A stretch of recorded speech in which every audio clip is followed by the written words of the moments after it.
In Tots to Teens today, we're talking about cooking with kids. We brought our cook, Chef Cindy Armstrong, in with us today, and she's a mom, so cooking with kids is something you're used to. It is. It's the only way you can do two things at once, right? But it's one of the ways to engage the kids and perhaps get them eating better, too. Absolutely, and that's what they say. If your kids know what's going into it, they're far more likely to eat it, right? So, do you want them to know everything that goes into it? I do. You do? I do. Okay. I think that they should see what they're eating. First of all, it expands their horizons, and second of all, well, sneaky foods is a whole new, we'll talk about that later maybe. That's when you need therapy down the road? Yes, okay. yeah. Mama lied to me. I get it. Exactly. Don't lie to me. Tell me what's in there. So, all right. So what are we going to make today? We're going to make some soup. I always found my daughter, I have a 6-year-old daughter, and she loves to help in the kitchen.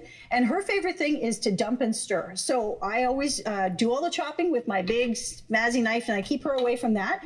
And I let her pour in the olive oil. So I have my fancy, and she just lugs that in. She loves to do that. All right. And then I do all the chopping for everything, and we do it in stages. That way it takes a little longer. We saute the vegetables, and it just doesn't go plop and it's over and done with.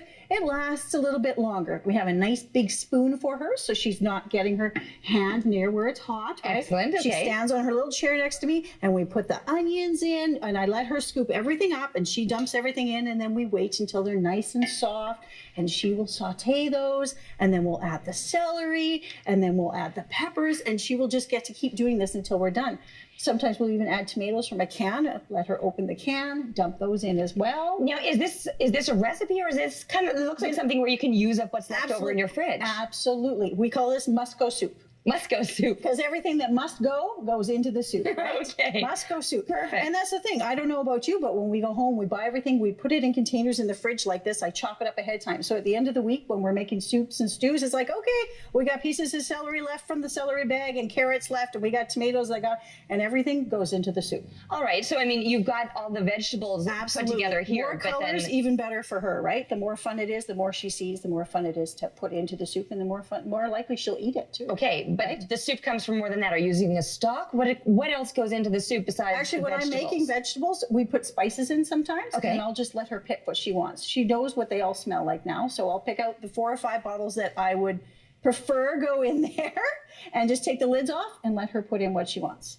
Okay, yeah. So soup, something easy you can make with their kids, and then they'll eat it. And you can add beans to it. If you want to add meat to it, you can. We usually add beans, chickpeas, or black beans, something else she can do too. She can open them, rinse them off in the colander, and dump them into the pot. All right, and you say pick this sort of things that they're ready for. So for the very young kids, it might just be the stirring, that sort of thing. As they get older, opening a can. Open the can, and she can actually, with her little knife, she can actually cut the mushrooms and the zucchinis, things that are really soft, right? Tear apart the broccoli and things like that. So there are a lot of things that she can do. And exactly, as they get older, then maybe they can do all the chopping, right? Okay. They can actually do maybe a smaller spoon and a smaller pot. And I always tell her, stir it low and slow. As you get older, you know, she's only now going on 7, willing to pick up the mix master, right? Where before she would run out of the room when I turn it on. Now she wants to hold it and beat the egg whites.